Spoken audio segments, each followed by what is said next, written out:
يا أيها الناس أنتم الفقراء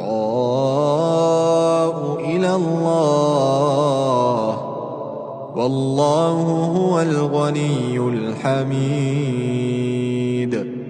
إن يشأ يذهبكم ويأت بخلق جديد وما ذلك على الله بعزيز.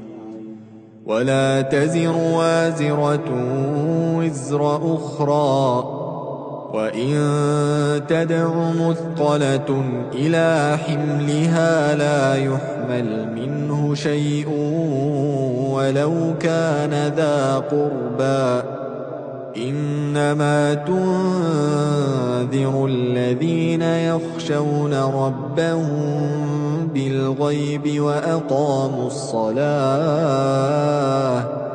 ومن تزكى فإنما يتزكى لنفسه وإلى الله المصير.